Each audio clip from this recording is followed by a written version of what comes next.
अ,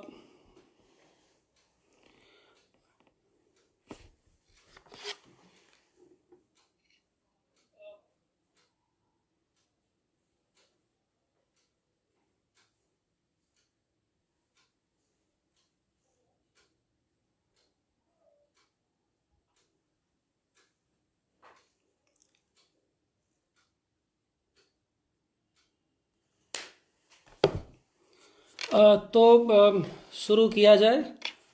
मुझे लगता है काफ़ी लोग जुड़ चुके हैं और मैं सभी का यहाँ पर जो लोग जुड़े हुए हैं मैं अभिवादन करता हूँ।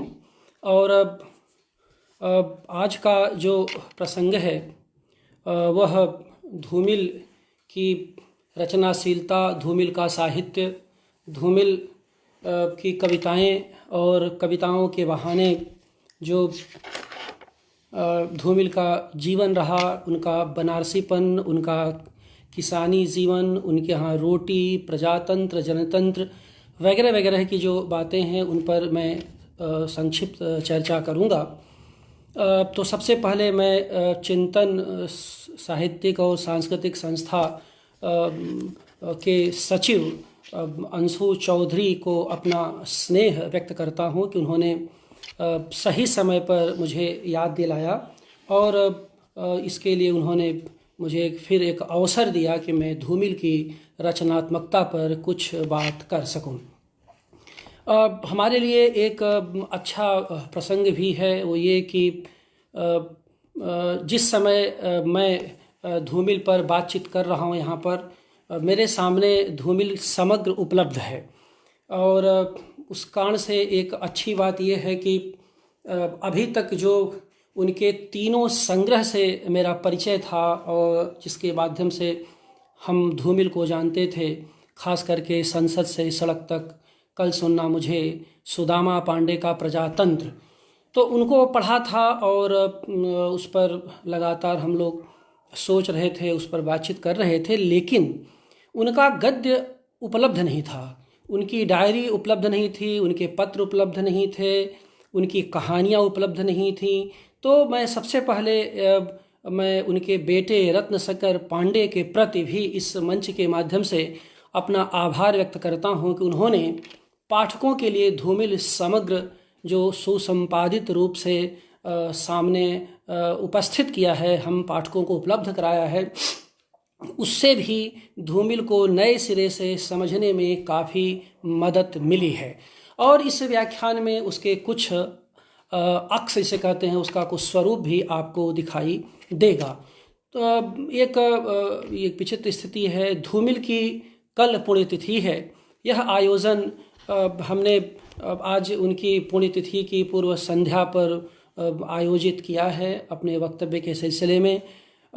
तो यह यहाँ यह बहुत ही महत्वपूर्ण है कि आज अगर धूमिल होते, आज अगर हमारे बीच धूमिल होते तो 85 वर्ष के होते और 85 वर्ष की वय कोई ज़्यादा वय नहीं होती। और मज़ेदार बात यह भी है कि उनके साथ के बहुत से लोग अभी भी जीवित हैं। खुद बनारस में काशीनाथ सिंह हैं, वाचस्पति हैं जो उनके बहुत निकटतम अंतरंग लोगों में रहे हैं, ज्ञानेंद्र पति हैं बनारस में, ये सब यहाँ के श्रेष्ठ रचनाकार हैं। बाहर लीलाधर जगूड़ी हैं जिनके ढेर सारे पत्र जिनके नाम इस समग्र में संकलित हैं। तो इस रूप में मुझे लगा कि कुछ बातचीत किया जाए, शायद कुछ धूमिल को नए सिरे से देखने के कुछ नए आयाम हमारे सामने उपस्थित हों। आज की बातचीत का जो संदर्भ था, जो विषय था, वैसे तो ये धुंध में धूमिल और उनकी रचनाएं, यह विषय रखा। और इसका एकमात्र उद्देश्य यह है कि हमारे समय का जो धुंध है, हमारे समय में जो एक तरह का सांस्कृतिक और राजनीतिक कुहासा छाया हुआ है, उसके बीच धूमिल को किस रूप में हम याद करें, धूमिल हमारी मदद किस रूप में कर सकते हैं, यह सोचना ही, अर्थात इस कुहासे भरे समय में, इस धुंध भरे समय में जो राजनीति से लेकर के संस्कृत के गलियारे तक में व्याप्त है, उसके बीच रोशनी के कौन से प्रकाश कण धूमिल की रचनाओं के माध्यम से हमारे बीच आते हैं। धूमिल जिस शब्द साधना के लिए जाने जाते हैं, शब्दों को जिस तरह से उन्होंने अपनी रचनाओं में, अपनी कविताओं में और डायरी में, गद्य में, कहानी में, पत्रों में उपस्थित किया है, तो किस तरह से वह एक घने अंधकार, अपने समय के घने अंधकार के बीच में प्रकाश की संभावना को निर्मित करते हैं। और आप जानते हैं कि शब्द प्रकाशमय होते हैं, और अगर शब्द न होते तो यह जगत अब तक अंधकार के महासागर में विलीन हो चुका होता। और यही हमारे काव्य शास्त्रियों ने भी कहा है, और यही उसी का विस्तार धूमिल और आज के रचनाकार अपने अपने तरीके से करते हैं। इसलिए जब हम धूमिल पर बात करते हैं तो यह देखने की ज़रूरत होती है कि धूमिल के शब्द संपदा में प्रकाश के वो कौन से ऊर्जावान केंद्र हैं जिसको आधार बना करके धूमिल का महत्व है। और आज भी धूमिल एक हमारे लिए अलग संदेश छोड़ते हैं। अब जाहिर सी बात है कि जब हम धूमिल को एक नए सिरे से पढ़ते हैं तो धूमिल की वे जो टिप्पणियाँ जो अपने समकालीनों के साथ साथ उन्होंने अपने परिवेश पर भी दर्ज की हैं, वो भी हमारे सामने अब उपस्थित है। यानी धूमिल कविता के बाहर क्या सोचते थे, गद्य में क्या सोचते थे, धूमिल के कवि का क्या गद्य है, यह सब अब जाकर के उपलब्ध हुआ है। इस कारण से धूमिल की कविता की जो बेचैनी है, धूमिल अपने कविता में जो आलोचनात्मक तेवर के साथ उपस्थित होते हैं, वही तेवर क्या धूमिल के गद्य में भी दिखाई देता है, जो कि है।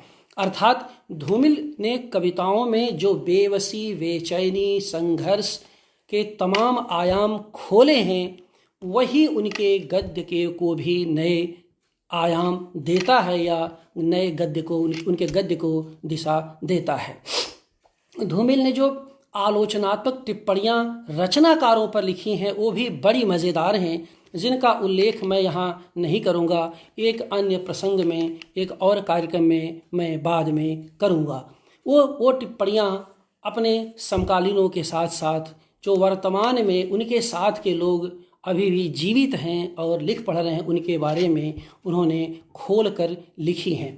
यही वजह है कि धूमिल को बेलौस ही नहीं, बेलाग कवि के रूप में भी याद किया जाता है। और यह जब हम इस बात को कह रहे हैं तो धूमिल निश्चित रूप से जिस खोल कर लिखने का, जिस टटोल कर के खिलाफ, जिस खोल कर को लिखने की बात करते हैं कविता में, कहते हैं कि मैं अपनी कविताओं में शब्दों को खोल कर रखता हूँ। उसके पहले के लोग गोल करके रखते थे, अब मैं खोल करके रखता हूँ।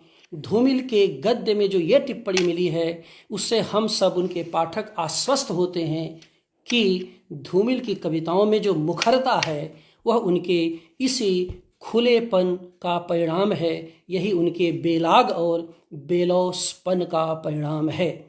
यह असल में अपने समय के एक विकल आदमी का सकल रूप है, जिसका पूरा संघर्ष अपने भीतर के आदमी को बचाने में रचा गया, और साथ ही उस बचाए आदमी को थोड़ा और आदमी बनाए जाने की जिस प्रक्रिया को धूमिल अपनाते हैं, वह कहीं भाषा में तो कहीं व्यवहार में धूमिल के यहाँ दिखाई देती है। यही वजह है कि भाषा में आदमी होने की बात जब जब होती है हिंदी साहित्य के इतिहास में, तब तक उनकी कविताएं सबसे पहले याद आती हैं। और भाषा में आदमी होना कितना कठिन है, यह धूमिल के रचना प्रक्रिया को समझ करके जाना जा सकता है। इस भाषा में आदमी होने की पहली आहट जो आज बहुत महत्वपूर्ण है, वह उनकी किसान जीवन से जुड़ी हुई कविताओं में दिखाई देती है। और किसान जीवन की जितनी विविध अभिव्यक्तियाँ धूमिल में मिलती हैं, उतनी उनकी समकालीन रचनाकारों में बहुत कम दिखाई देती हैं।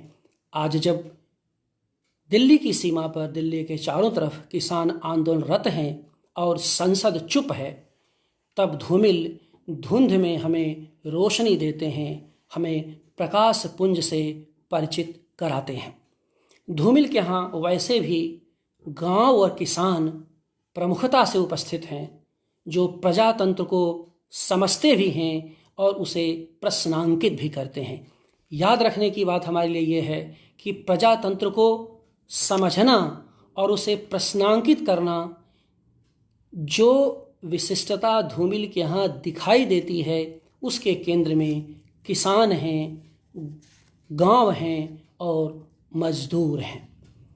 धूमिल प्रजातंत्र में तंत्र की इस ताकत के सामने प्रजा के स्वाभिमान व आज़ादी के साथ खड़े होने वाले रचनाकार रहे हैं, लेकिन उनके लिए यह प्रजा लगातार जो अमूर्त होती गई है, उसे अपनी कविताओं और गद्य के माध्यम से मूर्त बनाने की वो लगातार कोशिश भी करते हैं।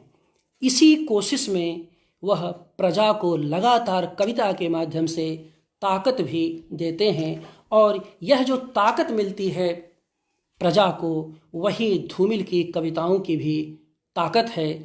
और इसी सिलसिले में धूमिल लगातार तंत्र की कमजोरियों की शिनाख्त भी करते हैं। इसलिए धूमिल अपनी कविताओं में किसान के माध्यम से खेतों की आवाज़ सुनते हैं। यही उन्हें किसान कवि भी बनाता है, क्योंकि किसान भी तो खेतों की आवाज़ ही सुनता है। यानी धूमिल जिस तरह से किसान खेतों की आवाज़ सुनते हैं, उसी तरह धूमिल भी सीधे किसान के माध्यम से खेतों की आवाज़ सुनते हैं। इसीलिए धूमिल को मैं एक किसान कवि के रूप में आज के दिन याद करता हूँ। 1966 में लिखी उनकी एक टिप्पणी है, जो धूमिल समग्र के भाग 3 में संकलित है। उसमें वे लिखते हैं, राजनीतिक दलों के बाहर कोई आवाज़ है, जो खो गई है वह खेतों की आवाज़। ध्यान दें, राजनीतिक दलों के बाहर कोई आवाज़ है, जो खो गई है वह खेतों की आवाज़ है। मशीन की घरघराहट और पसीने से परेशान मजदूर की आवाज़ है। अब आप देखिए कि मशीन की घरघराहट और पसीने से परेशान जो मजदूर की आवाज़ है, धूमिल किस तरह से वह खेतों की आवाज़ के संदर्भ से उसकी शिनाख्त करते हैं। स्पष्ट है कि धूमिल वर्चस्ववादी राजनीति व पूंजीवादी मशीन ने खेतों और मजदूरों की आवाज़ को जिस तरह से अनसुनी कर दिया था, उसे सुनने की कोशिश करते हैं। प्रजातंत्र के भयानक कोलाहल में यह आवाज़ कहीं खो सी गई है। धूमिल अपनी कविताओं में इसी आवाज़ को पाना चाहते हैं। इसलिए उनकी कविताएं खेतों की आवाज़ की पुनर्वापसी की कविताएं हैं। खेतों की आवाज़ की पुनर्वापसी की कविताएं हैं। वे खेतों से भरे उस गांव को ठीक करना चाहते हैं, जो चुनाव के शोर में संसद की कार्यवाही से बाहर निकाले गए वाक्य की तरह तिरस्कृत है। शब्दों पर ध्यान दिए, संसद की कार्यवाही से निकाले गए वाक्य की तरह तिरस्कृत है। ये धूमिल है। और आज देखिए कि किसानों की जो आवाज़ संसद में बुलंद हो रही है, किस तरह से वह जो असहज करती आवाज़ होती है, किस तरह से वह संसद की कार्यवाही से बाहर की जाती है। इसको आज के दौर से भी जोड़ते हुए आप खुद धूमिल के दौर से भी जोड़ सकते हैं और यह देख सकते हैं कि कोई यह भारतीय प्रजातंत्र में, आज़ाद हिंदुस्तान में कोई यह पहली घटना नहीं है, बल्कि यह एक बड़ी प्रक्रिया का चरम उत्कर्ष है, चरम विकास है, जो निश्चित रूप से बहुत ही पीड़ादायक है। इसी पुनर्वापसी के लिए वे संसद से सड़क तक पहुंचते हैं, अपनी रचना में भी और अपने विचार में भी, और कल सुले जाने की आश्वस्ति के साथ सुदामा पांडे का प्रजातंत्र भी समझते हैं और रेखांकित करते हैं। वे जानते हैं कि आज़ाद भारत में जब आज़ादी ही 3 थके रंगों का नाम है, जिसे एक पहिया ढोता है, तो प्रजातंत्र को कुलीन तंत्र तो होना ही है। ऐसे में संसद, जिसे वो खुद उस तेली की घानी कहते हैं, जिसमें आधा तेल है तो आधा पानी है, ये संदर्भ उनकी प्रसिद्ध कविता पट कथा का है, जब वो कहते हैं कि हमारे देश में संसद तेली की वह घानी है जिसमें आधा तेल है और आधा पानी। तो अब आप देखिए कि इस बात को धूमिल कैसे कहते और समझते हैं। वो बार बार इस बात को अपने 60 और 75 में तो वो दिवंगत हो गए, तो 60 के दशक में यानी आज़ादी के तुरंत बाद जितना भी उन्होंने देखा, यानी 50 से लेकर के 75 तक 30 वर्ष जो उन्होंने आज़ाद हिंदुस्तान को देखा, वो खूब इस बात को समझ रहे थे कि संसद पूंजीवादी दिमाग से चलती है, जो परिवर्तन तो चाहता है मगर आहिस्ता आहिस्ता। धूमिल इसी पूंजीवादी दिमाग को प्रश्नांकित करते हैं, क्योंकि उन्हें लगता है कि संसद जिस पूंजीवादी दिमाग से चल रही है, जिस बाजारू दिमाग से चल रही है, उसमें गांव और खेतों के लिए कोई जगह नहीं बचेगी। और आप खूब समझ सकते हैं कि इस धूमिल के इस पूंजीवादी दिमाग का आज क्या संदर्भ है और आज निजीकरण के दबाव में किस तरह से किसान, मजदूर और खेत अपनी अपनी जड़ों से उखड़ते हुए चले जा रहे हैं। और यह एक तरह का पूरे अखिल भारतीय बीमारी का रूप लेता जा रहा है। ठीक ऐसे समय में धूमिल की वह कविता भी याद हमें करनी चाहिए जो आज बहुत प्रासंगिक है।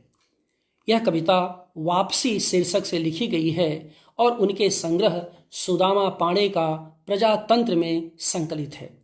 इस कविता में, जिसे वापसी नाम से लिखा है, बड़ी जीवन की बड़ी विडंबना मूलक संदर्भ है, बड़ी पीड़ा है, और ऐसा लगता है कि हर शब्द मनुष्य की, यानी भारतीय मनुष्य की, खास करके जो देशज मनुष्य है, उसकी यंत्रणादायी उपस्थिति का साक्षी है, उस अनुभवों को प्रकट करना चाह रहा है।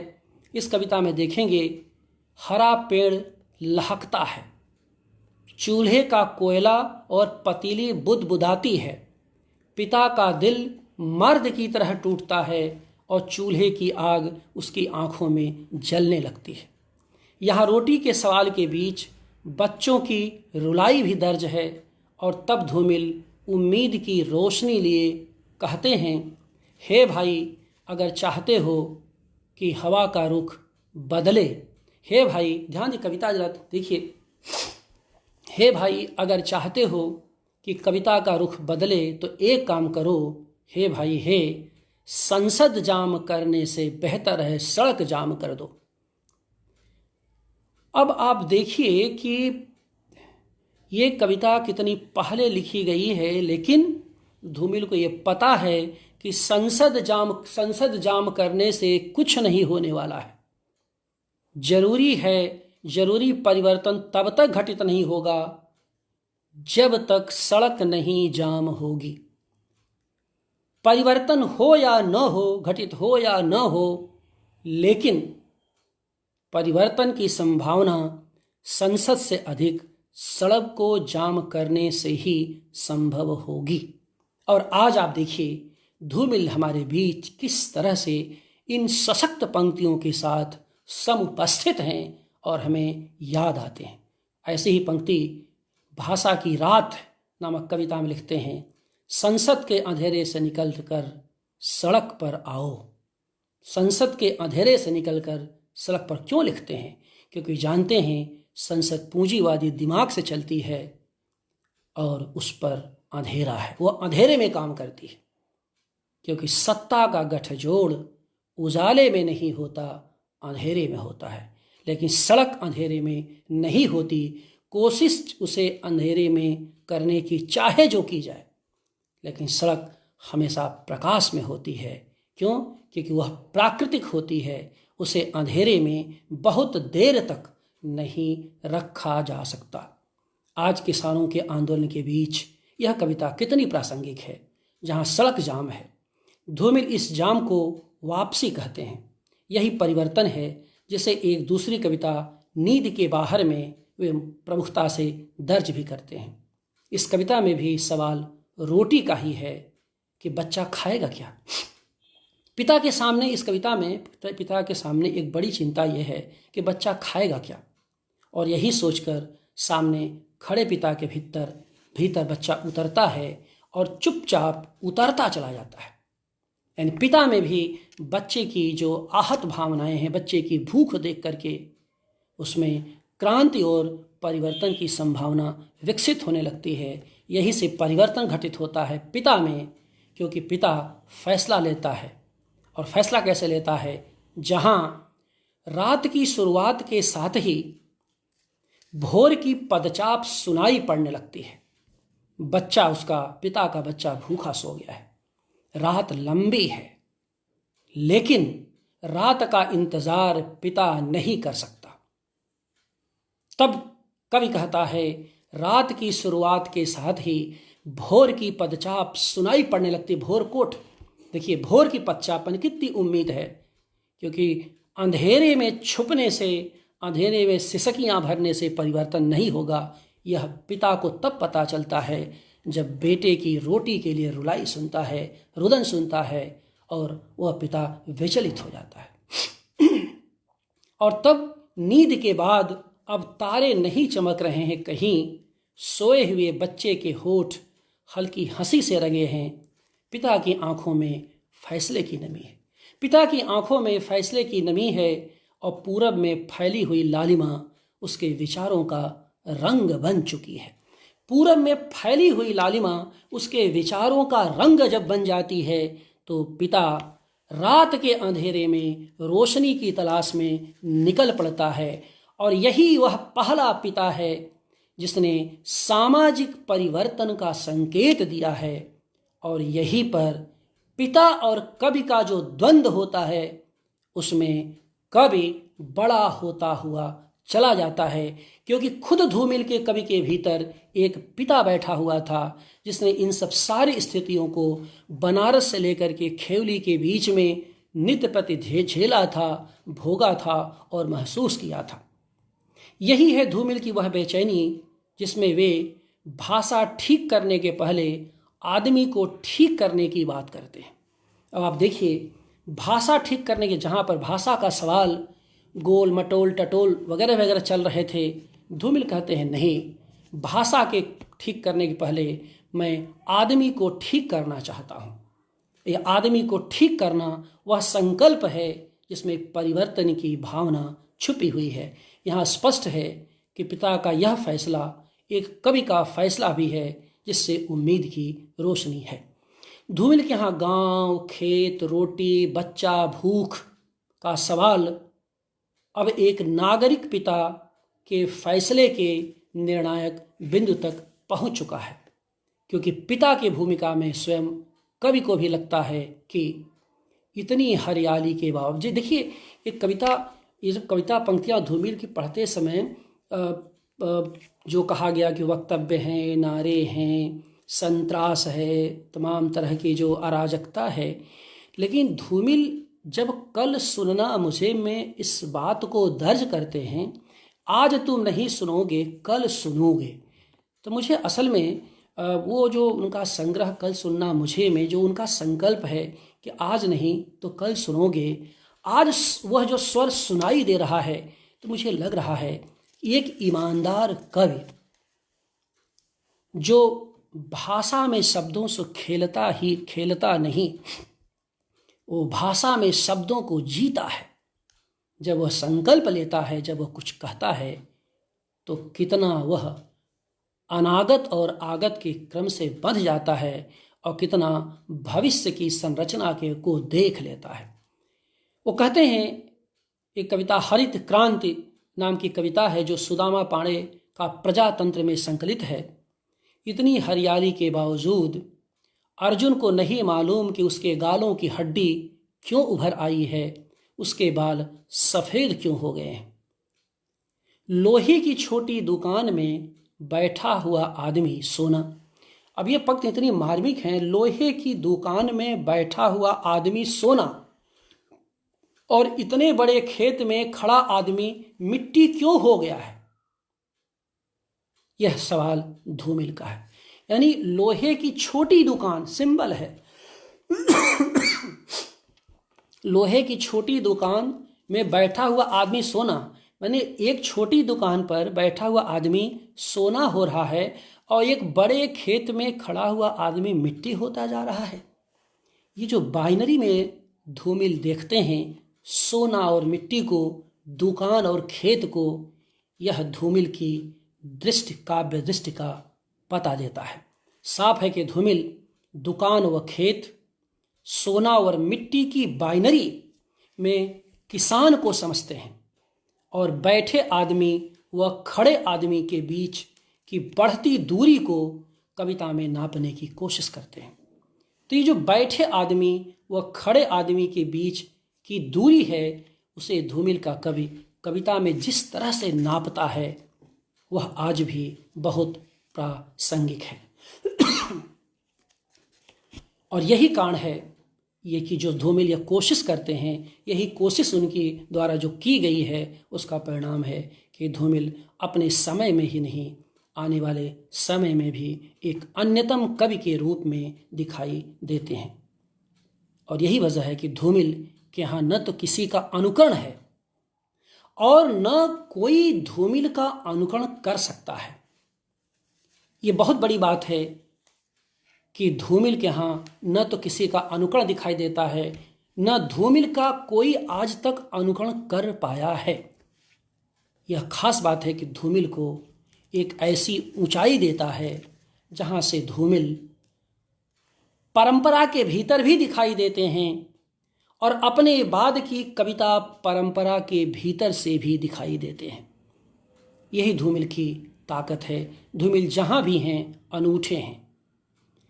आप कह सकते हैं कि मैं यहाँ पर रघुवीर सहाय से कोई तुलना नहीं कर रहा हूँ, लेकिन धूमिल को समग्रता में पढ़ते हुए यह बार बार लगता है कि वे रघुवीर सहाय के नागर विडंबना बोध के ग्रामीण प्रतिरूप हैं। रघुवीर सहाय के नागर विडंबना बोध के ग्रामीण प्रतिरूप के रूप में मैं धूमिल को याद करना चाहता हूँ। जो बेचैनी शहर को लेकर रघुवीर सहाय में है, गांव के लेकर वही बेचैनी धूमिल के यहाँ है। बल्कि कुछ अर्थों में धूमिल की यह बेचैनी रघुवीर सहाय से बड़ी है और अलग है और अतिरिक्त भी। शायद यही कारण है कि उनकी ढेर सारी कविताओं में उनके पड़ोसी की अंगीठी का धुआं दिखाई देता है। उनकी ढेर सारी कविताओं में उनके पड़ोस में जलने वाली अंगीठी का धुआं दिखाई देता है, जिसे लगातार वे फूंक मारते रहते हैं और उस पार किसान भगवान को देखते रहते हैं। और यही वजह है कि कविता में वह केवल कविता नहीं करते, कविताते नहीं, बल्कि कविता में कविता पर बहस भी करते हैं। और कविता में कविता पर बहस करते हुए धूमिल शहर को अपनी ओर झुकाते हैं।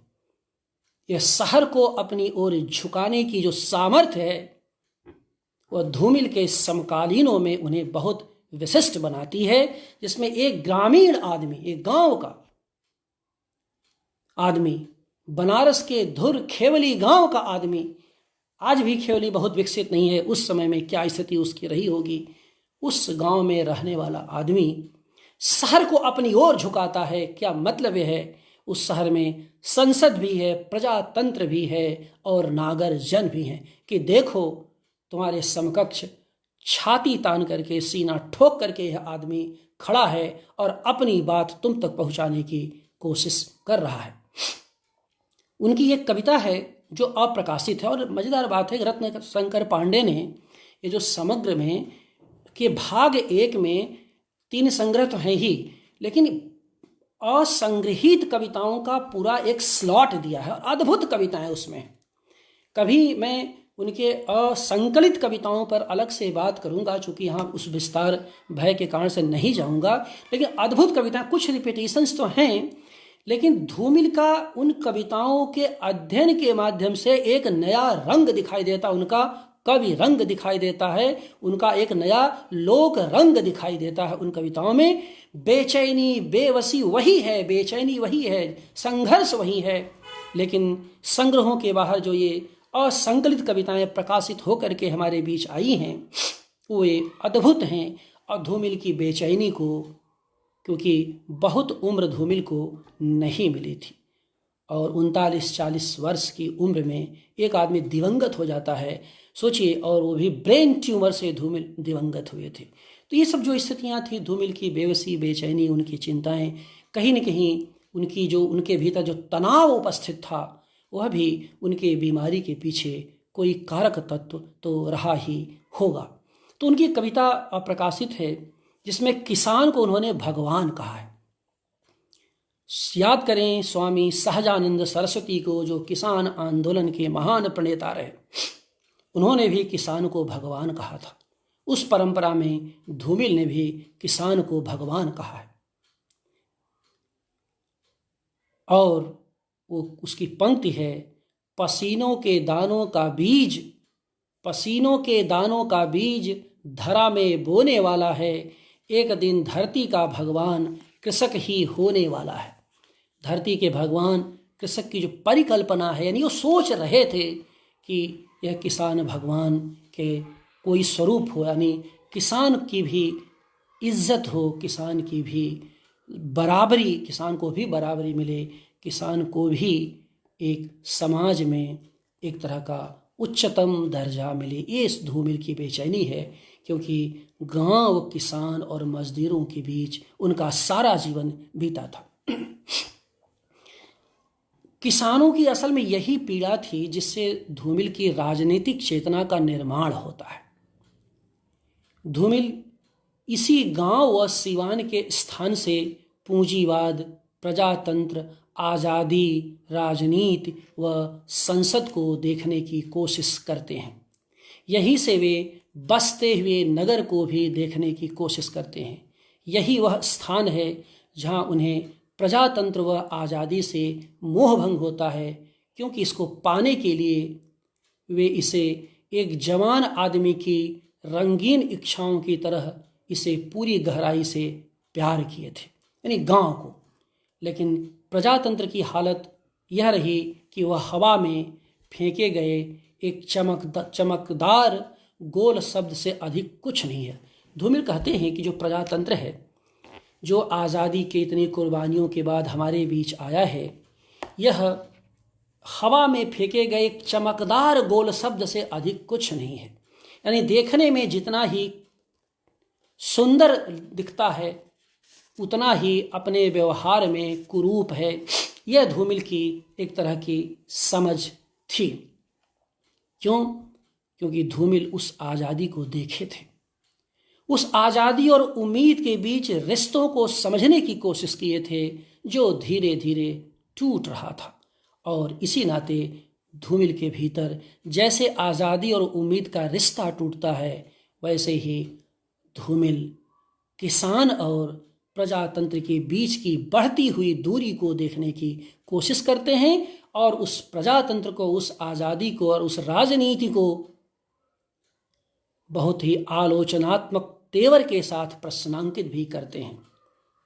वो खुद कहते हैं, जनतंत्र कुछ ऐसा है जहां जिंदा रहने के लिए घोड़े व घास को एक जैसी छूट है। यानी पटकथा की ये पंक्ति है। या कि आप देखें, अपने यहाँ संसद तेली की वह कहानी है जिसमें आधा तेल आधा पानी है। अथवा सवाल आप देखिए उस तीसरे आदमी से भी कहते हैं, के लिए करते हैं, जो न रोटी बेलता है न ही रोटी खाता है, वह सिर्फ रोटी से खेलता है और इसका कोई जवाब संसद के पास नहीं होता। तो धूमिल ने इस संदर्भ में बहुत ही पीड़ा के साथ ये पंक्तियाँ लिखी होंगी। न कोई प्रजा है न कोई तंत्र है, यह आदमी के खिलाफ आदमी का खुला षड्यंत्र है। ये जनतंत्र प्रजातंत्र सुदामा पांडे के का प्रजातंत्र की से पंक्ति है कि यहाँ न कोई प्रजा है न कोई तंत्र है, यह आदमी के खिलाफ आदमी का खुला षड्यंत्र है। इसी तरह की पीड़ा को निष्कर्ष देते हुए ये एक जगह लिखते हैं, यह कैसी आज़ादी है, इसको सोच सोच उदास हुआ, जैसे किसी रेलगाड़ी में जगह तो मिली लेकिन पाखाने के पास। यह उनकी असंग्रहित कविता है जो संग्रह में नहीं है, तो जिनके पास संग्रह होगा उन्हें यह कविता पढ़ने को नहीं मिलेगी। ये क्योंकि इसी समग्र में ये कविता प्रकाशित होकर के आई है और ये कविता मुझे बहुत मार्मिक लगी कि यह कैसी आज़ादी है, इसको सोच सोच मन उदास हुआ, जैसे किसी रेलगाड़ी में जगह तो मिली लेकिन पाखाने के पास। और पाखाने के पास जगह, मैंने जनतंत्र ने उतना स्पेस तो दे दिया जनता के लिए कि रेल के डिब्बे में डाल दिया, लेकिन रेल के डिब्बे में डाल करके वह पाखाने के नज़दीक की जगह दे देता है। यही जनतंत्र है, यही समाजवाद है, यही इस देश का पूंजीवादी चरित्र है। धूमिल को यह बार बार विचलित करता है। इसलिए धूमिल की पीड़ा में आज़ादी तो यह नहीं हो सकती थी जिसमें रोटी व समानता का सवाल आज तक हल नहीं हो पाया। उनकी कई असंग्रहित कविताएं हैं जो इस पीड़ा को व्यक्त करती हैं। जैसे एक कविता है, आज़ादी का सुनो हवाल, बीत चुके हैं इतने साल, पर रोटी का एक सवाल हल न हो सका, बस यही मलाल। आज़ादी का सुनो हवाल, बीत चुके हैं इतने साल, पर रोटी का एक सवाल हल न हो सका, हल न हो सका, बस यही मलाल। तो ये जो रोटी के सवाल को हल करने की कोशिश में सुदामा पांडे धूमिल लगातार कविता के भीतर संघर्ष करते रहे, उससे उनकी कविताएं लगातार विश्वसनीय और प्रामाणिक होती चली गई हैं। और चूंकि संघर्ष की नाभ में बैठी हुई वे कविताएं हैं, इस नाते उनकी प्रामाणिकता आगे आने वाले समय में और भी प्रामाणिक होगी और भी विश्वसनीय होगी, ऐसा कहा जा सकता है। इसी कारण से धूमिल जब प्रजातंत्र जनतंत्र आज़ादी को प्रश्नांकित करते हैं तो वह असल में यंत्रणादायक स्थितियों के बीच लिखते हुए आगे बढ़ते हैं। और इस कारण से हम कह सकते हैं कि उनकी कविताएं एक तरह का संकट के पहचान की कविताएं हैं। भारतीय प्रजातंत्र के भीतर संकट के पहचान की कविताएं हैं।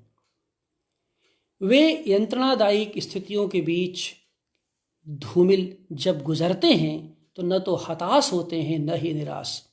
कविता की भाषा में भूख को दर्ज करते हुए चलते हैं। कविता की भाषा में धूमिल भूख को हमेशा दर्ज करने वाले कवियों में अग्रणी रहे हैं। वे आंसुओं को बहते हुए देखना चाहते हैं। वे अंधकार के भीतर प्रकाश को उपस्थित करना चाहते हैं। तभी वे गुफ्तगू नाम की उनकी कविता है, इसमें वो कहते हैं, रोशनी जहाँ सबसे तेज है दुश्मन वही रहता है। अब आप देखिए,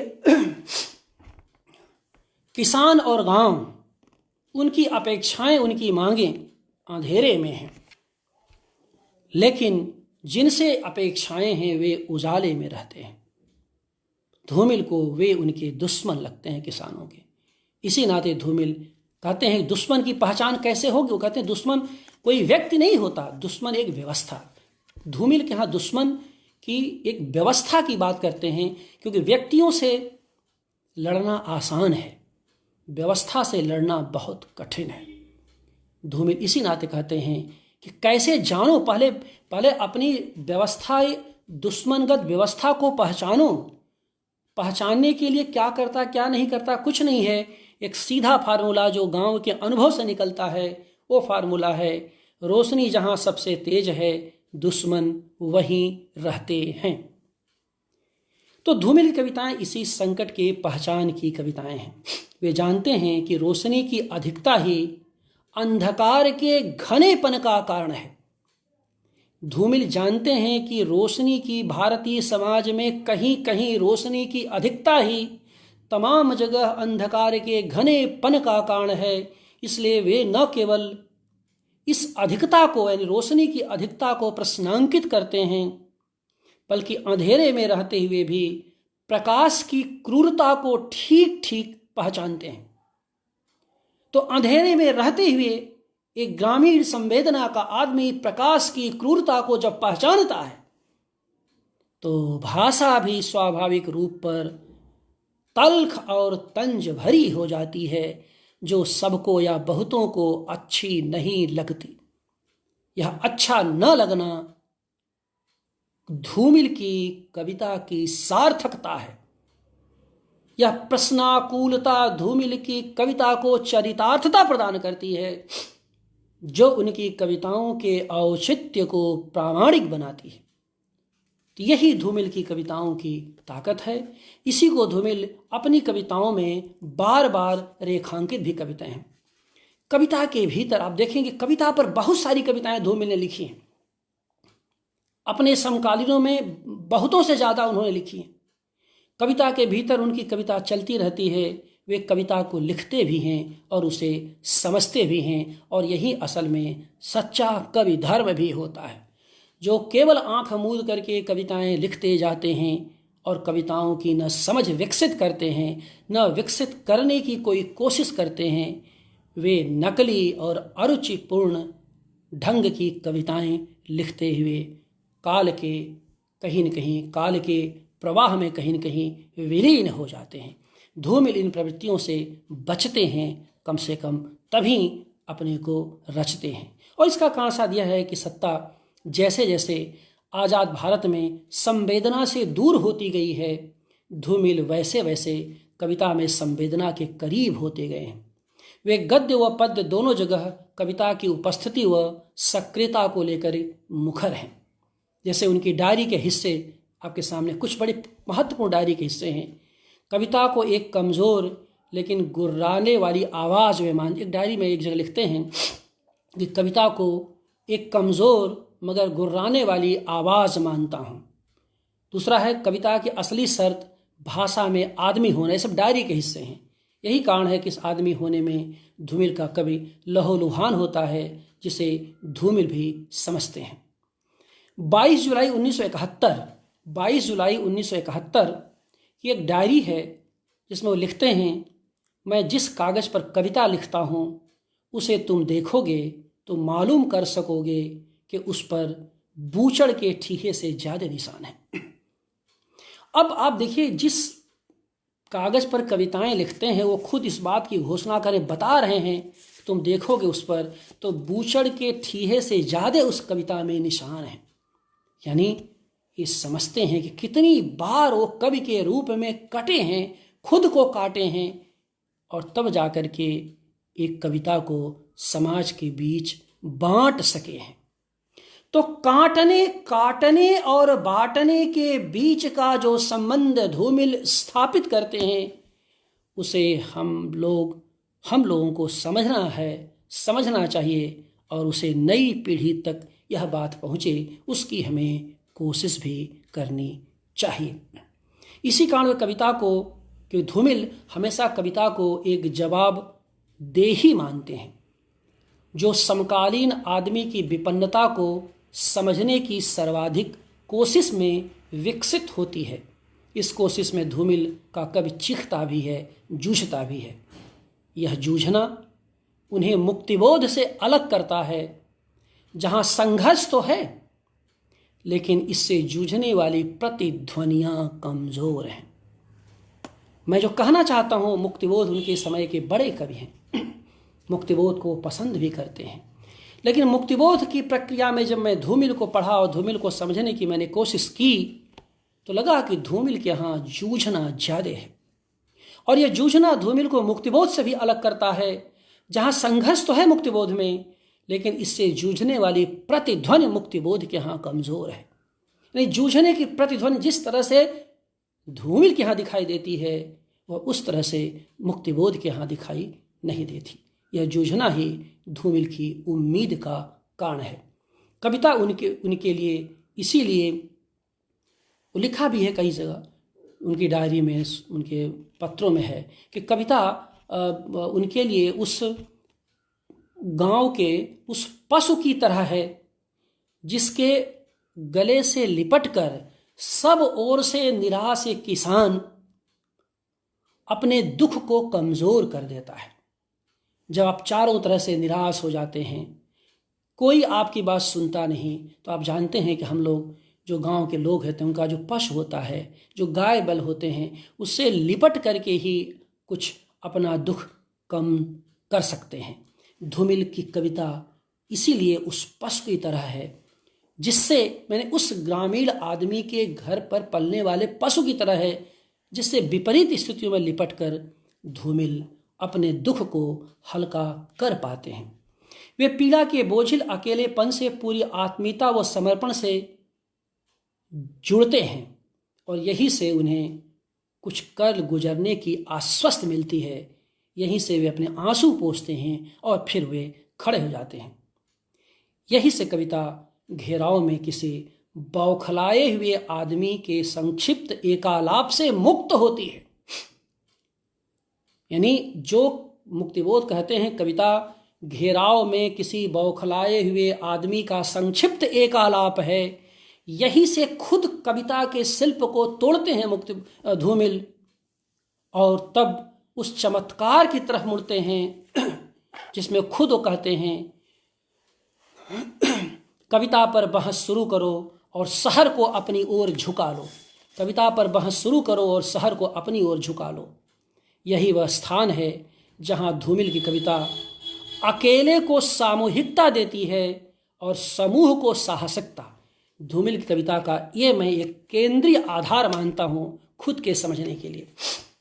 वो उनका एक तरह का गुरुत्व केंद्र है, यही सेंटर ऑफ ग्रेविटी है धूमिल कविताओं की समझ के लिए, मैं अपने लिए, जिसमें वह अकेले को सामूहिकता देते हैं और समूह को साहसिकता, अर्थात अकेले को साहसिकता प्रदान करते हैं।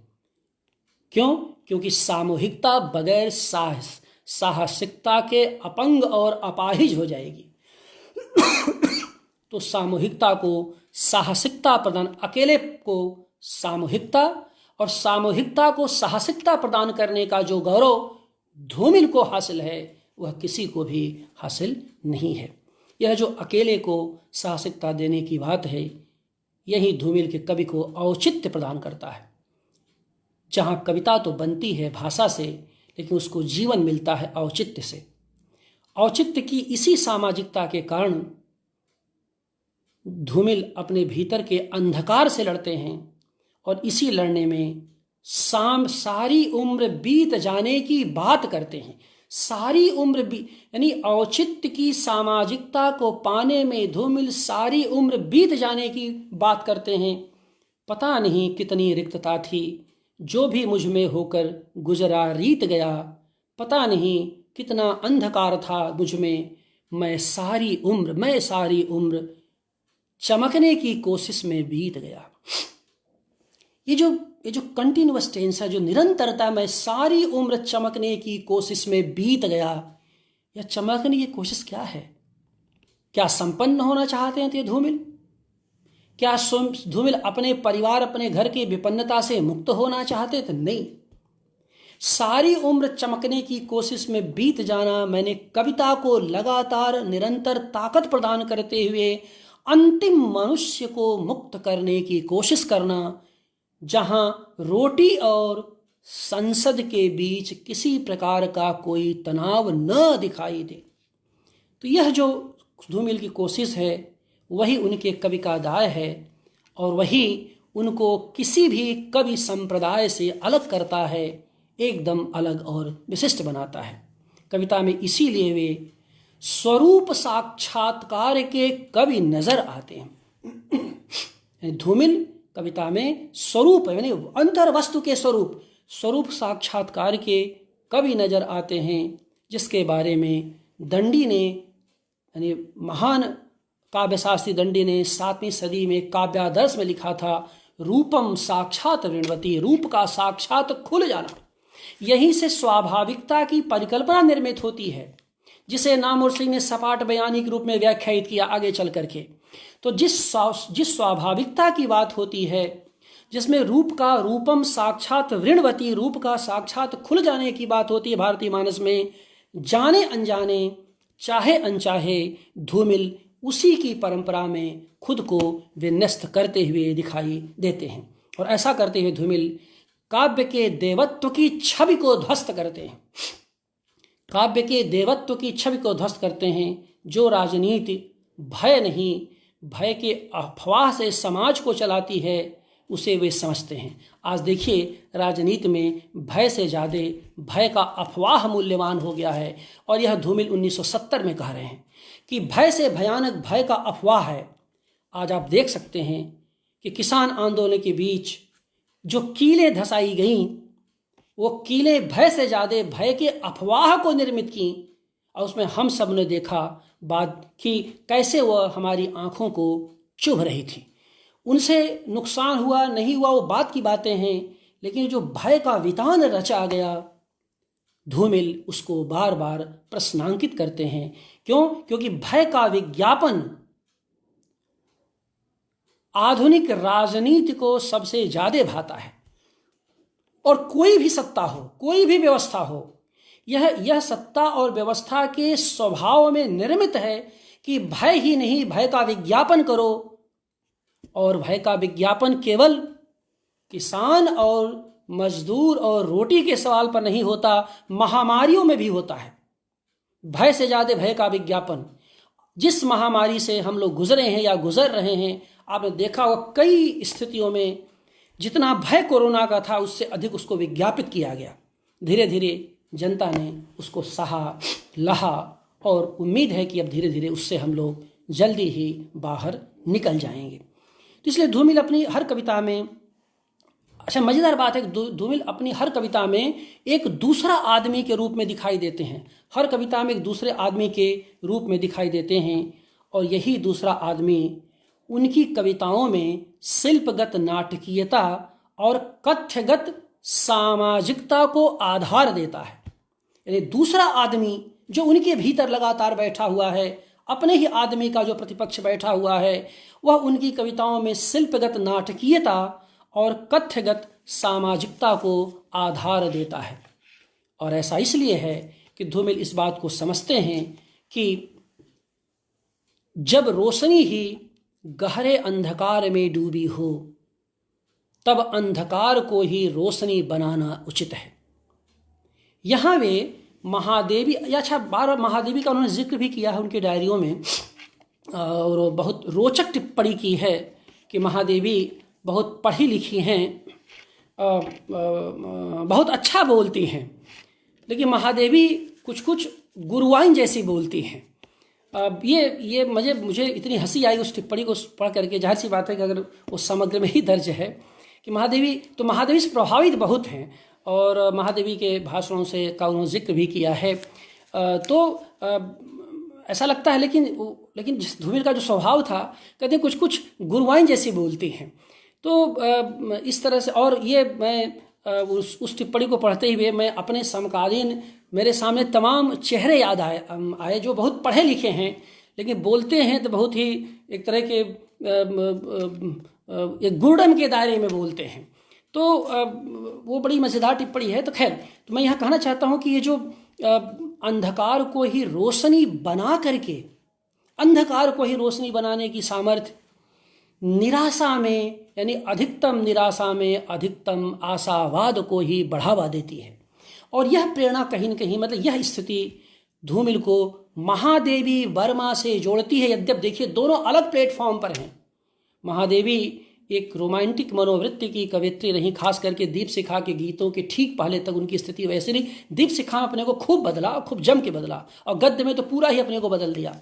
और धूमिल तो आप जानते हैं कि छायावादी जो रोमांटिक जो भावात्मकता उसके सख्त खिलाफ थे, बल्कि उससे विद्रोह करके ही समकालीन कविता में अपना एक नया मुहावरा वो दे पाए हैं। क्योंकि जो सांस्कृतिक गुणम की भाषा थी, जो अभिजात्य भाषा थी, उसको नीचे ज़मीन पर उतार करके गांव किसानों की तरफ जोड़ दिया। और निश्चित रूप से इसके पीछे प्रेरणा के तत्व के रूप में प्रेरणा निराला रहे होंगे, जिन्होंने इस दिशा में बहुत बड़ी पहल की थी। तो यहाँ पर महादेवी की बात मैं इसलिए कर रहा हूँ कि महादेवी के तमाम गीतों में, खास के दीप शिखा गीत में, वो एक जगह उनका एक वाक्य आता है कि धूल की इस वीण में मैं तार हर तिणका मिला दूं। तो महादेवी ने इस बात को रेखांकित किया है कि जब बहुत निराशा होती है, मेरे पास कुछ नहीं रहेगा, तो मैं धूल को ही वीणा बना करके बजाने की सामर्थ्य रखूंगी, लेकिन स्त्रियों को, मैंने आधी आबादी को मुक्त करके रहूंगी या उनके मुक्त की दिशा में पहल करूंगी। तो यही धूमिल भी अंधेरे को रोशनी बनाने, अंधेरे को ही रोशनी, भाई ठीक है सत्ता व्यवस्था कोई स्पेस नहीं दे रही, हम अंधेरे को ही रोशनी बना लेंगे, देखता हूं कैसे कोई रोक लेता है। यही धूमिल का शब्द के भीतर वह स्फोट है जिसके माध्यम से वे महादेवी की तरह ही एक दुर्दशाग्रस्त मानव समुदाय में कविता पहुंचाने से पहले आदमी पहुंचाने की बात करते हैं। महादेवी ने भी दीप चिंतन के क्षण की भूमिका में महादेवी ने इस बात को लिखा है कि जिस समाज का बहुलांश दुर्दशाग्रस्त हो, वहां कविता पहुंचाने से ज़्यादा जरूरी है आदमी को पहुंचाना। धूमिल लगभग उसी वाक्य में, उसी अर्थ में अपनी बात करते हैं जब धूमिल लिखते हैं कि बार बार मैं मनुष्य को, समाज में मनुष्य को यानी आदमी को पहुंचाने की बात करता हूं। यही कारण है कि धूमिल कविता में शब्दों को खोल कर रखते हैं, जो नई कविता द्वारा गोल कर रखे गए शब्दों से उन्हें अलग करता है। तो इस स्वभाव के कारण ही उनका कवि अपने भीतर के आदमी को लेकर बराबर सक्रिय और सजग रहा है। वे अपनी हर कविता में थोड़ा अधिक आदमी हो जाते हैं, और यही उनकी मंशा भी रही कि कविता में थोड़ा अधिक आदमी होने की कोशिश में ही उनकी सारी कविताएं लिखी गईं, सारा संघर्ष उनका रचा गया। और यही उनकी कविता को ताकत भी देता है, और यही उनकी कविता को अपने समय की तमाम तरह की फुसफुसाहटों से बचाता है। तो इस क्रम में मैं ये कह सकता हूँ कि धूमिल की कविताएं फुसफुसाहट के खिलाफ बड़ी बगावत की कविताएं हैं। धूमिल की कविताएं फुसफुसाहट के खिलाफ बड़ी बगावत की कविताएं हैं। यही उनकी ग्रामीण भास्वरता है जिसके बगैर धूमिल को नहीं समझा जा सकता। धूमिल अपनी कविताओं में लगातार गांव के उस आदमी की तरह हैं जो कुछ भी धीरे से नहीं बोलता। पूरा रूपक ही, उनके व्यक्तित्व का पूरा रूप विधान ही गांव और खेत से बनता है। तो उस कविता में भी उस आदमी की तरह आते हैं जो गांव का आदमी, जो कभी धीरे, आप जानते गांव कोई भी आदमी धीरे नहीं बोलता। और इसको अपने डायरी में दर्ज भी किया है कि गांव के आदमी की जोर से बोलने की आदत होती है, क्योंकि एक सिरे से दूसरे सिरे तक उसे बात को पहुंचाना है। धूमिल कहते हैं कि वह मेरी स्वाभाविक विशेषता है जोर से बोलना। तो कविता में लगातार गांव के उस आदमी की तरह होते हैं जो कुछ भी वो धीरे से नहीं बोलता। यही ग्राम्य विशेषता उनकी कविताओं में स्वाभिमान, स्वाधीनता व संघर्ष का वितान रचती है। उनकी कविताओं में जो शंका व आक्रामकता के तत्व दिखाई देते हैं, वे इसी ग्रामीण आदमी की समझ से विकसित हुए हैं। इसी के सहारे वे कविता के ढांचे को भी तोड़ते हैं, क्योंकि यहाँ उन्हें अपनी निकट की स्थितियों को पहचानना होता है, जिस कारण पीड़ा के अनुभव की तीव्रता के साथ संवेदना की गति भी उनके यहाँ तीव्र होती है। धूमिल के यहाँ जो पीड़ा के अनुभव की तीव्रता है, वही उनके संवेदना की गति की तीव्रता भी है। और ऐसे अवसरों पर भावुकता उनकी चरम पर पहुंच जाती है, और इसी कारण उनके भीतर का कवि बहुत हठीला हो जाता है। कह सकते हैं कि धूमिल का कवि बहुत हठीला कवि है। धूमिल एक हठीले कवि हैं। धूमिल बहुत जिद्दी कवि हैं। किसी भी बात को जोर से कहना चाहते हैं, और ये उपेक्षा करते हैं, वह बात उतनी ही तेजी से पहुंचे जहां पहुंचाना चाहते हैं, लेकिन वह बात अपने बस का तो होता नहीं कवि के लिए। वो पहुंची कि नहीं पहुंची, जब नहीं पहुंचते और उसकी प्रतिध्वनि को सुनना चाहते हैं, लेकिन जो प्रतिध्वनि को सुनाई नहीं पड़ता, तो धूमिल बहुत विचलित और विक्षुब्ध होते हैं। यह विक्षोभ और विचलन धूमिल की कविताओं में कहीं कहीं दिखाई भी देता है। इसलिए धूमिल की कविताएं एक सही आदमी के हठ की कविताएं हैं। इसलिए वे अपनी कविताओं को भाषाहीन करते हुए चलते हैं, जिसका आशय केवल इतना है कि प्रसाद पंत व अज्ञेय की तुलना में वे एक वैकल्पिक भाषा की तलाश करते हैं जहां सुंदरता से अधिक क्रियाशीलता है। धूमिल सुंदरता से ज्यादा क्रियाशीलता के कवि हैं और ये क्रियाशीलता ही धूमिल की आधुनिक मनोवृत्ति का परिचायक है। अपनी इसी क्रियाशील भाषाई विधान के कारण अपने समकालीनों में धूमिल ज्यादा आधुनिक दिखाई देते हैं। इसी कारण उनके शब्दों में बासीपन की बदबू नहीं, ताजेपन की सुगंध दिखाई देती है, जो कई बार बड़ी तीखी होती है। और ऐसा इसलिए भी होता है कि वे अपनी कविताओं में गांव के लेखपाल से ज़्यादा गांव के ग्राम समाज की भूमिका में होते हैं। आप जानते हैं गांव का जो लेखपाल होता है बड़ा भयानक होता है, किसकी पैमाइश कहाँ कर देगा कुछ ठिकाना नहीं रहता। तो धूमिल गांव के लेखपाल को पसंद नहीं करते, गांव के ग्राम जो सेवक होता है, ग्राम सेवक, उसको पसंद करते हैं, जो किसान की बुआई और मड़ाई तक अंतिम स्थिति तक पहुंचा रहता है या साथ देता रहता है।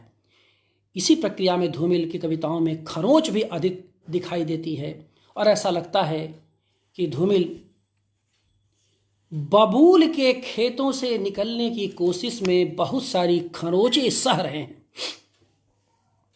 जो आदमी बबूल के वन से गुजरा हो या बबूल के वन के आसपास रहा हो, वही इस बात को समझ सकता है कि धूमिल उस बबूल वन से निकलने की कोशिश में जो खरोंचें सहते हैं वही उनकी संवेदना को ताप देती है और तीव्रता भी। बगैर इसको समझे धूमिल को हम नहीं समझ सकते। इसलिए उनकी कविता में जो ललकार है वह इसी खरोंच सहे सही आदमी का बयान है। आदमी का नहीं, खरोंच सहे सही आदमी का बयान है, जो सत्ता के लिए एक समानांतर सरकार है। धूमिल किसी भी सत्ता के लिए एक समानांतर सरकार हैं। उनके कविता के अनुभव उनके भुखमरी के दिनों के अनुभव हैं। वे अनुभवाश्रित कवि होने से अधिक अंतर्निहित कवि है। उनका कवि अनुभवाश्रित होने से अधिक अंतर्निहित काव्य बोध से संचालित है, जिसका इतना ही मतलब आप समझिए कि कविता ही उनके लिए जीवन है और यही उनके जीवन की उचित कार्यवाही भी है। भोजपुरी समाज का जो भी पिछड़ापन है, मैं पूरा समग्र लौटते पलटते देख रहा था कि हम लोग भोजपुरी भाषी हैं और भोजपुरी व्यवस्था से जुड़े हुए हैं। धूमिल भी भोजपुरी भाषी हैं। भोजपुरी को लेकर के धूमिल की क्या चिंताएं हैं भोजपुरी, तो भोजपुरी समाज के पिछड़ेपन पर भी उन्होंने कहीं कहीं कुछ लिखा है, कुछ टिप्पणियां दर्ज की हैं। और भोजपुरी समाज का जो पिछड़ापन है वह भी धूमिल के यहाँ दिखाई देता है। वो भोजपुरी के मुहावरे को समझते हुए अपना एक स्वतंत्र मुहावरा अर्जित करते हैं। एक असंग्रहित कविता जो किसी संकलन में नहीं है, उनकी कविता, उन्हीं कविता जो असंग्रहित कविताओं के भीतर संकलित है, उसकी कविता है गांव, जिसमें लिखते हैं चेहरा चेहरा डर लगता है, घर बाहर अवसाद है। चेहरा चेहरा डर लगता है, घर बाहर अवसाद है, लगता है यह गांव नरक का भोजपुरी अनुवाद है। लगता है यह गांव नरक का भोजपुरी अनुवाद है। अब नरक का भोजपुरी अनुवाद का क्या मतलब है? यानी भोजपुरी समाज ही नरक का अनुवाद है।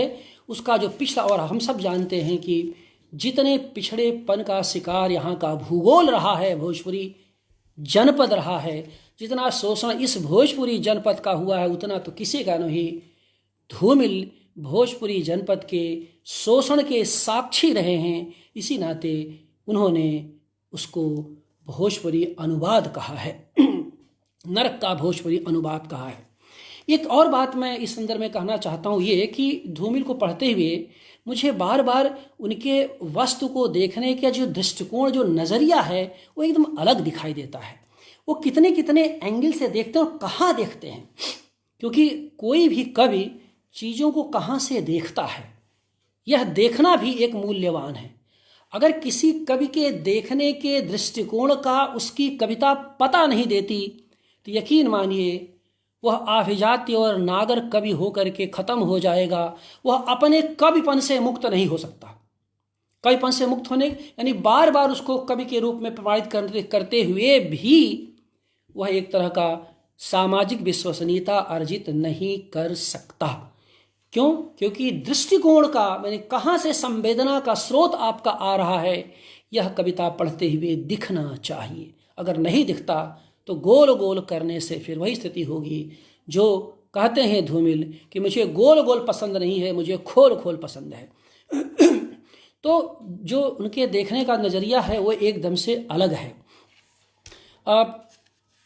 उनके यहाँ जो जिस रूप की बात हम लोग भाषाई रूप विधान फॉर्म की बात करते हैं और कंटेंट की बातें करते हैं, तो धूमिल को कई लोग रूपवादी भी कहते हैं। बहुत भाषा है, ये है, वो है, बिंब प्रधान कवि हैं। मुझे लगता है कि उनके फॉर्म ऑफ द कंटेंट, अंतर वस्तु के रूप पर बात की जानी चाहिए, जो बहुत महत्वपूर्ण। फॉर्म ऑफ द कंटेंट माने कहीं रूपवादी नहीं है, वो रूप का आकर्षण में नहीं है, अंतर वस्तु ही रूप में रूपांतरित हो जाती है। और जैसे हर कविता की अंतर्वस्तु अलग होती है वैसे उसका रूप भी अलग होता है। क्योंकि धूमिल तो लगातार भाषा को तोड़ने की बात करते हैं, जड़ रूप को बदलने की बात करते हैं, एक तरह का भाषाई अपरिचयीकरण की बात करते हैं कि जो भाषा दिखती है, जो दिखाई दे रही है, उससे एक नई भाषा को ईजाद करें, एक भाषा अर्जित करें। और इसी कारण रूप बदलकर कविता, वे रूप बदलकर कविता नहीं करते बल्कि पूरी कविता को ही बदलने की कोशिश करते हैं। उनकी कविताओं में गांव, गरीबी, गजालत, उनकी कविताओं में गांव है, गरीबी है, गजालत है कि एक पूरी संरचना है जिसे रस छंद अलंकारों से नहीं समझा जा सकता। उनके अंतर्वस्तु के रूप में इनकी आवाजाही के कारण ही एक कथ्यगत संप्रेषणीयता और गतिशीलता बनी रहती है। कथ्यगत संप्रेषणीयता और गतिशीलता उनकी कविताओं की ताकत है, और यह असल में ग्रामीण जीवन की आवश्यकता को पूर्ति का परिणाम ही है, जो किसी भी रूपवादी के बस का नहीं है। इसलिए उनकी कविताएं खुली हवा में सांस लेने वाली कविताएं हैं। खुली हवा में सांस लेने वाली कविताएं हैं।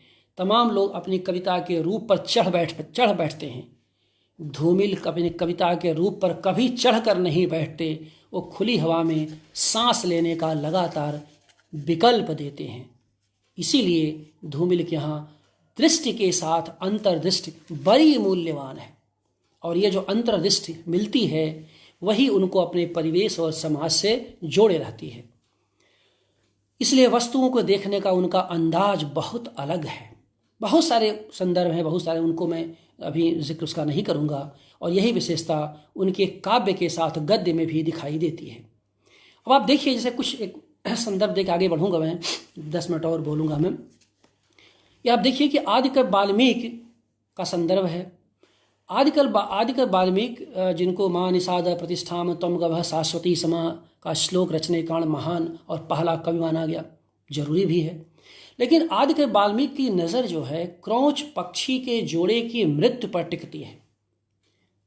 लेकिन अगर धूमिल के नज़रिए से देखा जाए तो क्रौंच पक्षी के जोड़े के मृत्यु से अधिक उस पेड़ की चिंता धूमिल के यहाँ है जिस पर वो क्रौंच पक्षी बैठे हुए हैं। आखिर उस पेड़ की चिंता कौन करेगा जिस पर वो दोनों बैठे हुए थे और परस्पर अपना एक तरह का सहचर भाव से, मित्र भाव से वहाँ पर बैठे हुए थे। उस पेड़ की चिंता धूमिल के यहाँ ज़्यादा दिखाई देती है। यही धूमिल की कविता को एक अलग दृष्टि प्रदान करता है, एक अलग स्पेस रचता है।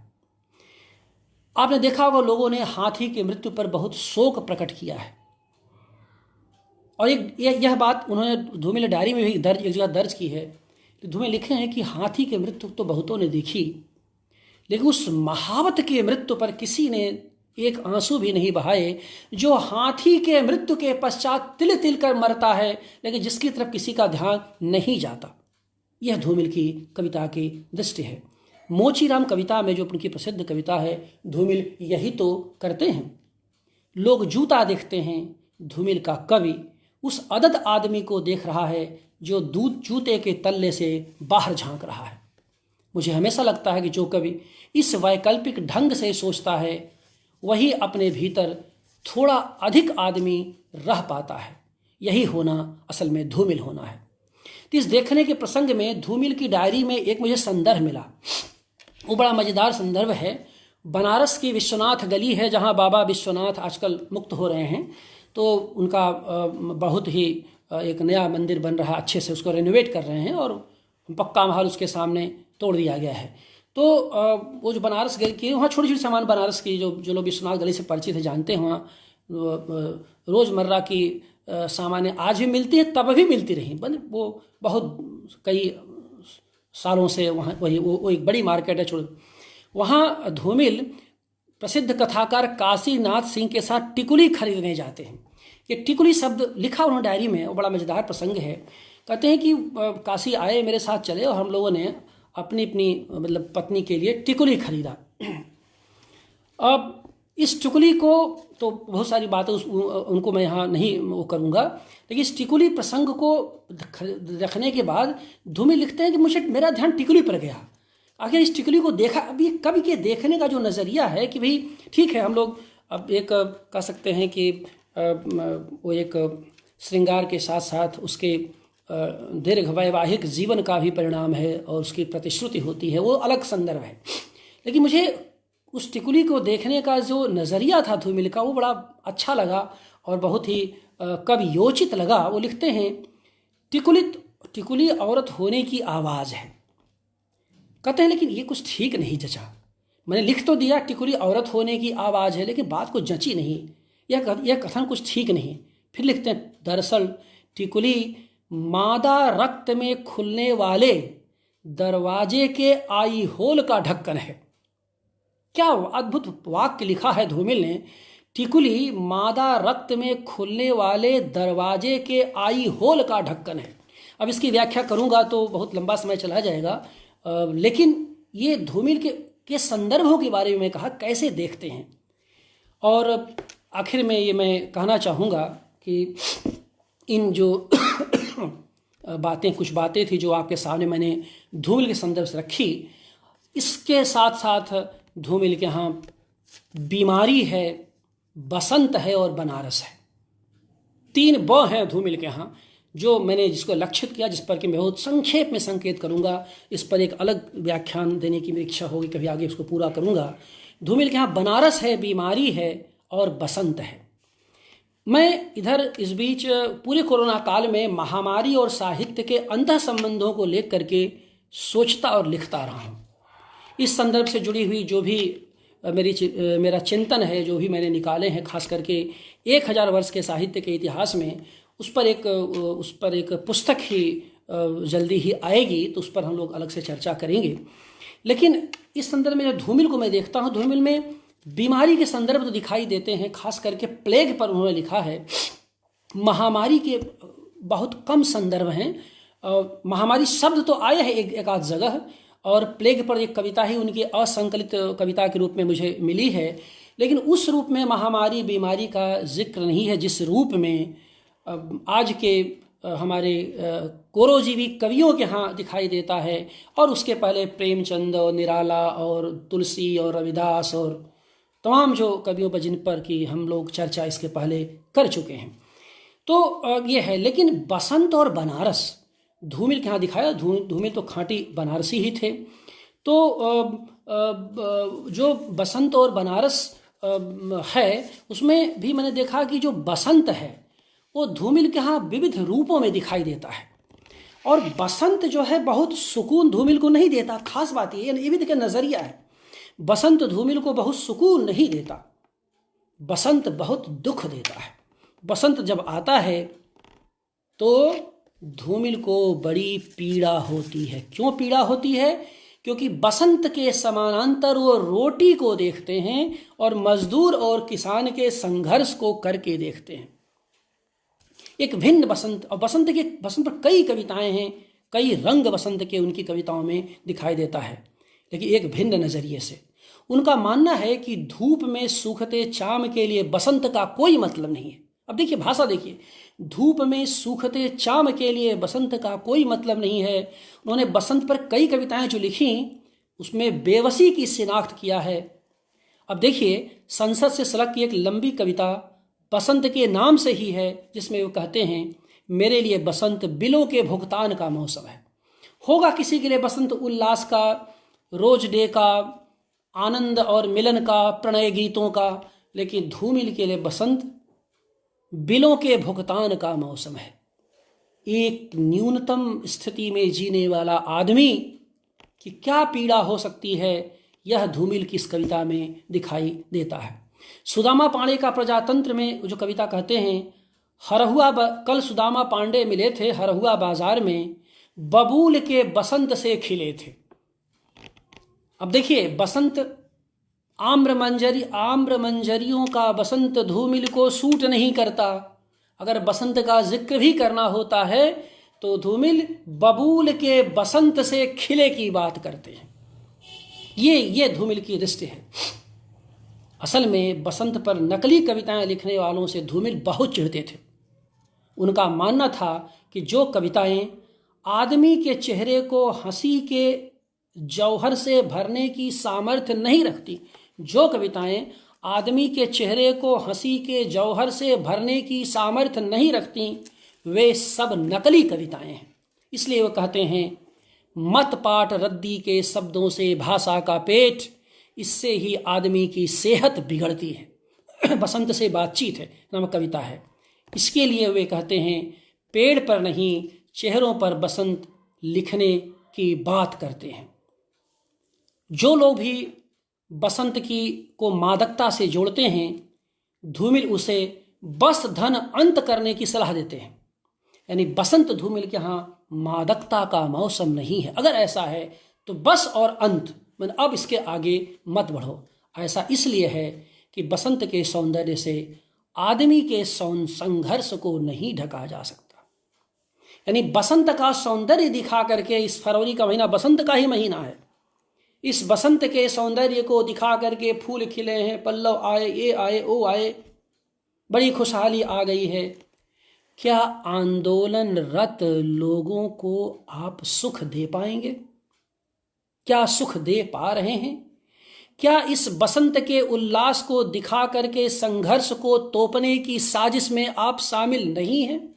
अगर ऐसा है तो ऐसा बसंत धूमिल के कवि को स्वीकार्य नहीं है।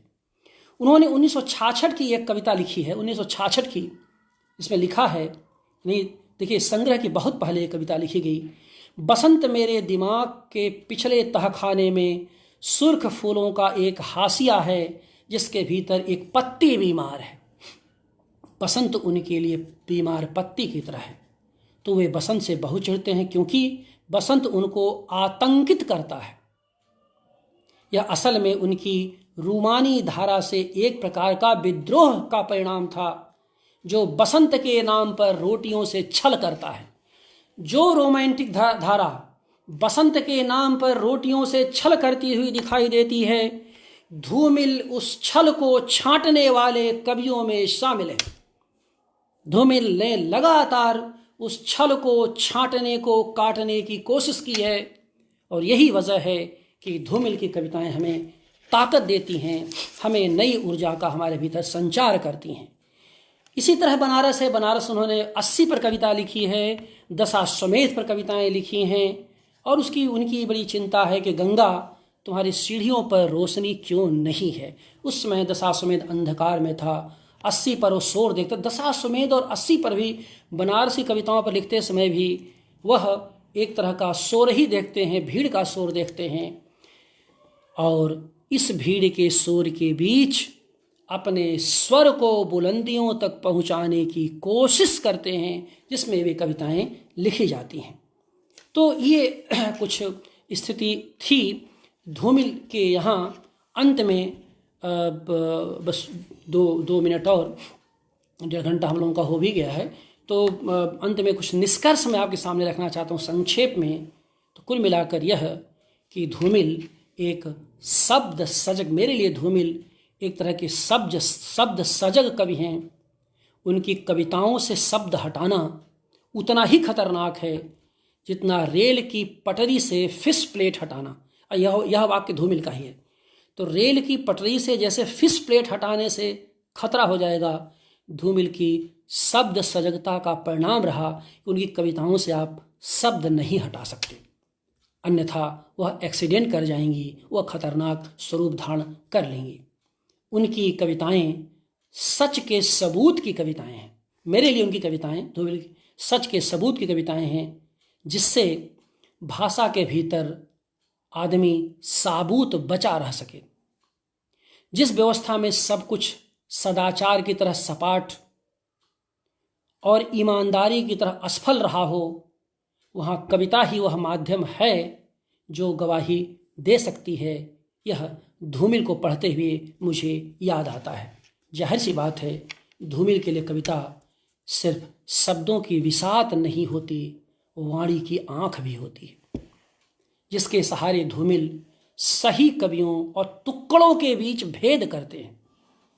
ध्यान दीजिए, धूमिल की में अपने गद्य में लगातार सही कविता और टुक्कड़ कविता के बीच भेद करते हैं और सही कविता के पक्ष में लगातार अपना ओट देते हैं। इस रूप में उनकी कविताएं सत्ता के लिए एक समानांतर सरकार की तरह हैं। अगर उनकी कविता पंक्ति को उधार लेकर कहूँ तो उनकी कविताओं में मिट्टी की हरियाली का छंद है, जहाँ घास सदियों से अपने रौंदे जाने का इतिहास कहती है। सदियों से ठहरे हुए को हरकत में लाने की जहाँ कोशिश दिखाई देती है, जिससे आम मामूली को अपने अनुभव का सहभागी वे बना पाते हैं। आम जन को, जिसके माध्यम से वे आम जन को अपने अनुभव का वो सहभागी बना पाते हैं। उनके लिए कविता अक्षरों के बीच गिरे हुए आदमी को पढ़ने की कला है। उनके लिए कविता अक्षरों के बीच आदमी को पढ़ पाने की कला है। यही वह आधार है जो उनकी कविता में दिखाई देता है और जिसका परिणाम रहा कि वे उनके, जिसका मैंने पहले कहा कि अकेले को सामूहिकता देना और समूह को सामाजिकता देने की जो कोशिश धूमिल के यहाँ दिखाई देती है, वही धूमिल की कविता की ताकत है। आज इस अवसर पर मेरे साथ जो लोग भी यहाँ जुड़े रहे, वरिष्ठ और कनिष्ठ दोनों को मैं अपना अभिवादन संप्रेषित करता हूँ और संस्था के सचिव अंशु चौधरी के प्रति अपनी शुभकामनाएं प्रेषित करता हूँ कि उन्होंने याद दिलाया कि कल धूमिल की पुण्यतिथि है। और ख़ास बात यह है कि जिस समय उन्होंने मुझे कल ही याद दिलाया, उसके कुछ दिन से कि पिछले एक सप्ताह से मैं धूमिल समग्र को ही पढ़ रहा था। तो धूमिल समग्र के पढ़ने की प्रक्रिया में जो कुछ बातें मेरे सामने आईं, उसको मैंने आपके सामने रखा।